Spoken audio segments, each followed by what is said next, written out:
Dann Mwangi is a husband to one beautiful woman called Wangeshi Mwangi,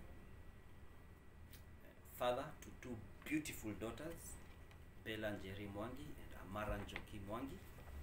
I'm such a rapper, mpaka hata majina zilirhyme to Njoki, Njeri Njoki.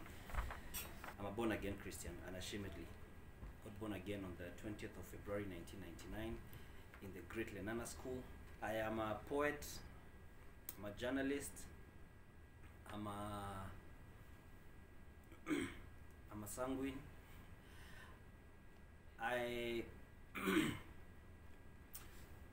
Mimi mtu mpenda watu, mtu wa watu. Here at NTV, I am an editor, an anchor, a reporter, a servant of the people. December 21st, 1984, that's the day they cut off my umbilical cord.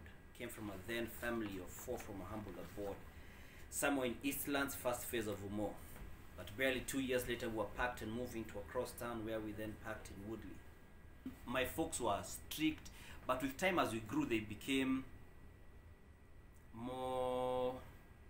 less strict. They were firm on the principles and what they're telling us to do, etc.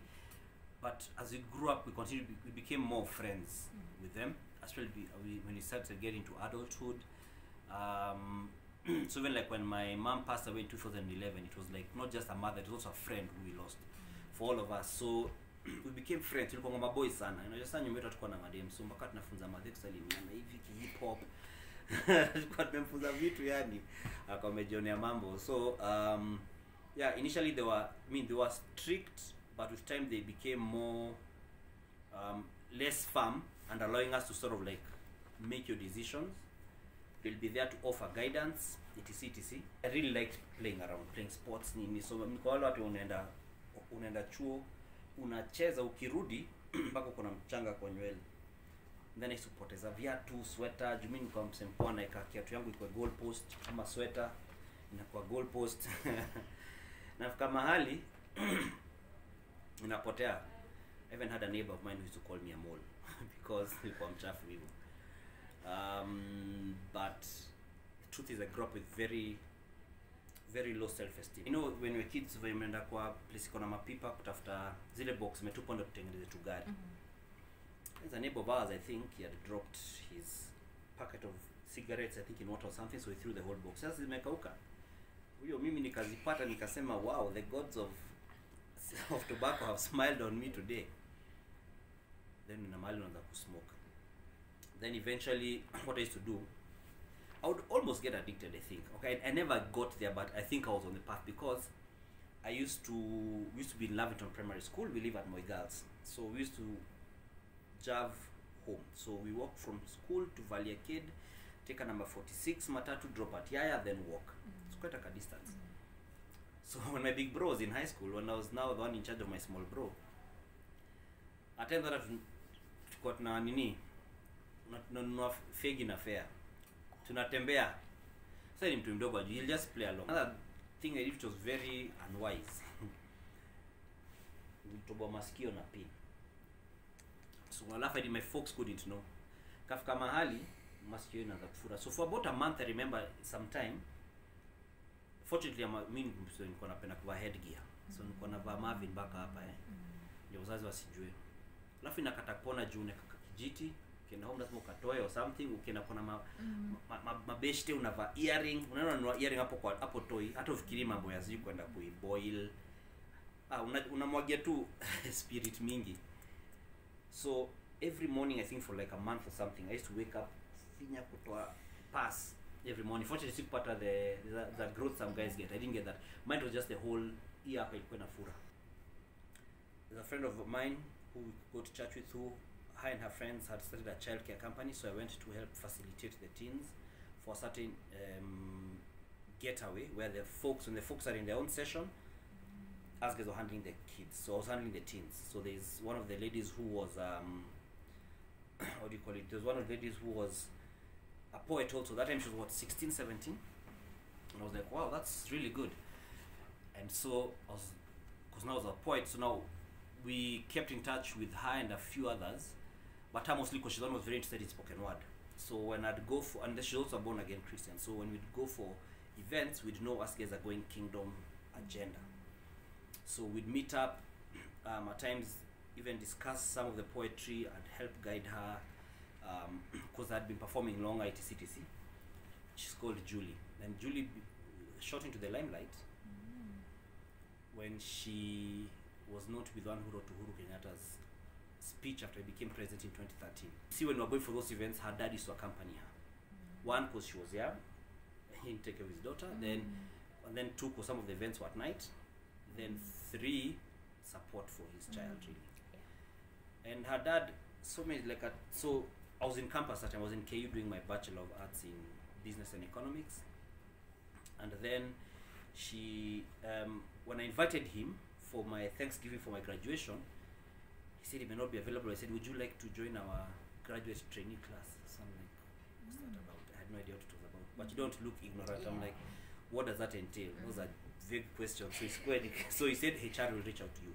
What had happened also is that HR had engaged me before, because the time when, after doing all these poetry things, the CEO, Linus Gitahi, had asked me put together something for us guys. So for some of their clients. So I got a couple of poets, band, dancers. We did a concert for them. They were really excited. Said, do another one. So all this time was interact with HR. So HR called me. Mwikali Mudhiani then was the group HR director. And tells me they want to join these things. I was like, wow, I've never wanted to be a journalist, first of all. My passion at the time, I wanted to become I wanted to get into theatre and the arts. I wanted to even go abroad, but we couldn't afford it. Unfortunately or fortunately, God's plans are beyond us. To do dance and theatre, so I said, okay, I'll just have to do something in Kenya. Then I was taken into Media Lab, because I think they saw this guy can write, he can tell a story. It's a matter of just now teaching him how to structure it. Then when I joined the Media Lab, I was in Media Lab 3. When I was in Media Lab 3, a lot of the Media Lab was really skewed to newspaper, but I was still keen on TV, but I didn't want to be on TV. I was saying I want to influence content by being a producer of shows or something. So I wanted to be in the background. HR said, that's nice, but no. So I was told I'm going to be on TV reporter. The creative tags on NTV, it's a team effort. It's not one person, it's many people. It can even be someone who has said on the group. I'll give an example. One of our studio technical operators, the guys who handle our sound or cameras or otherwise, when we did the story about Babu Owino, because I'm the one who went to speak to DJ Volv. We did that story, then Babu wanted to sue us. He sent a demand note to us. And it's an STO who wrote on the WhatsApp group, Babu shoots the messenger.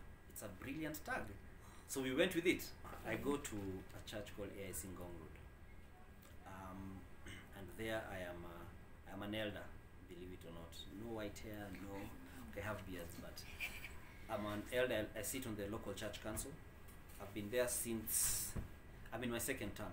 My primary inspiration is God, and my faith and my relationship with God, and his expectation of me. And that may sound all churchy, but it is what it is, man.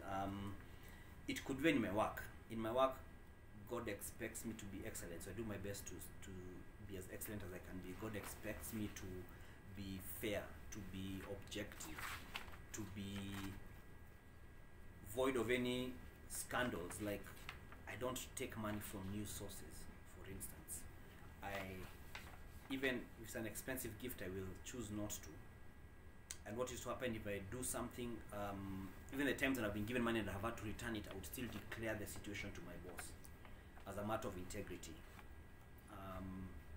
And not because I want to become president or anything like that. It's for my conscience, whether people know or not. And in a way, it's also ministering to that other person, who some of them may have done it to try and bias me. Some may have done it out of Rohosafi, but now they've known there's a person who chooses not to go that direction, and not because I'm out to judge anyone who does or otherwise, but just because I feel it helps me in my own conscience, in my right standing with God, and with being clear that I don't have biases. Where there's a story that there's a sort of bias, where I may have someone I know closely, or otherwise I declare it and I choose not to be part of it. Okay? So for example, if hypothetically I have a cousin who was caught up in something, I'll recuse myself from handling that story, be it reporting it, editing it, name it. The accomplishment I'm proud of, I think there are many, but I'll say one, for me it's largely on my ministry part, where I've been able to help people and interact with God, people to get to know God. When I go for an event, and I've said this many times, even when I've won awards in terms of spoken word and the likes, my greatest win is when I win a soul over to Christ. Another great achievement is getting married. Marriage is beautiful. It's not easy necessarily, but it's beautiful. So for me, it's an achievement, man. Let no one lie to you. And there's a lot of funny banter jokes that go on about marriage, what. I don't agree with some of them. When guys, try to make it okay to not be in good terms with your wife, or to be able to be unfaithful to your wife, I don't condone those. I don't do those. I'm clear. I'm married to the woman whose name is on this ring, Mwangi, and that's it. For me, imagine marriage already has its shit. Tuseme kuleta zingine for the sake of street cred. Atikae, mimi, mama isiniambia hivyo. Yeah. I really miss being an artist, man. I mean, I may do some things on TV, but I really miss doing gigs, and I would like to do that. I'm praying over it and trying to see what's a realistic way to go about it, but I want to do an event. One of my long-term goals is to open a school of performing arts, where we'll train guys not just as performers, but also as a seasoned person. It's also your character, because one thing I've come to learn is that your talent will get you somewhere, your character will keep you there and propel you further. So that's something I'd look forward to.